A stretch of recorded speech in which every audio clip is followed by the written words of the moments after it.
Hey everyone. The title of today's message is Come and See. The Bible verse is John 1:43, 45 through 46. The next day, Jesus decided to go to Galilee. He found Philip and said to him, "Follow me." Philip found Nathanael and said to him, "We have found him of whom Moses in the law and also the prophets wrote, Jesus of Nazareth, the son of Joseph." Nathanael said to him, "Can anything good come out of Nazareth?" Philip said to him, "Come and see." Come and see. What an interesting strategy. Like Andrew and Peter, Philip hardly knew the one he now believed was the Messiah. In fact, the only thing we know for sure is that Jesus said, "Follow me," and suddenly Philip was proselytizing in his name. But why? What occurred between the seeing and the following? Nathanael's first few months with Jesus give us a clue. Jesus saw Nathanael coming towards him and said to him, "Behold, an Israelite in whom there is no deceit." Nathanael said to him, "How do you know me?" Jesus answered him, "Before Philip called you, when you were under the fig tree, I saw you." Nathanael answered him, "Rabbi, you are the Son of God. You are the King of Israel." John 1:47 through 49. Jesus had a disarming way about him. Nathanael was humoring his friend Philip and probably his own curiosity. But he was skeptical of Jesus and clearly a bit prejudiced. The town of Nazareth was very small and considered by its neighbors to be uneducated, unreformed, and unrefined.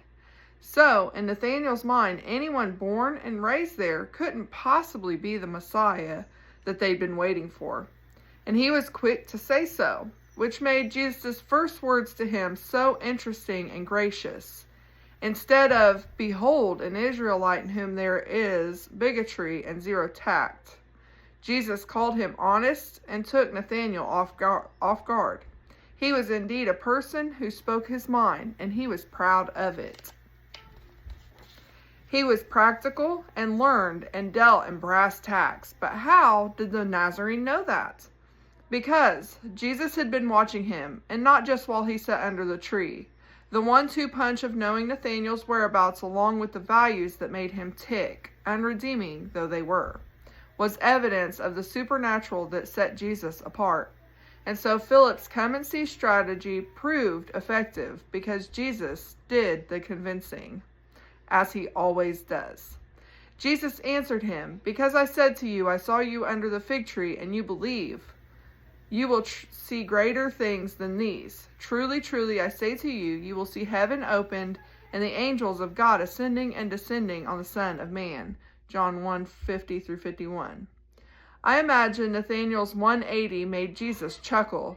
No doubt there was an omniscient smirk on his face, knowing the signs and wonders Nathanael would come to see on a daily basis, and for the rest of his life. But sure, the fig tree thing was cool too. Prayer focus for today. Thank God that He allowed you to come and see, and ask Him for direction. Who can I introduce to Jesus and how? Moving forward questions. Write out your come to Jesus story. How did you meet Him? How did He change your mind about who He is and what's true? Since Jesus is no longer walking and talking on earth, what does come and see mean now? Who is someone in your life who needs to come and see Jesus? Pray for that person, then go make the introduction and trust Jesus to do the convincing. Because honestly, who can convince better than He can? That's all that I have for you today. I hope you all have a blessed day, and I will be back on here tomorrow. Thanks.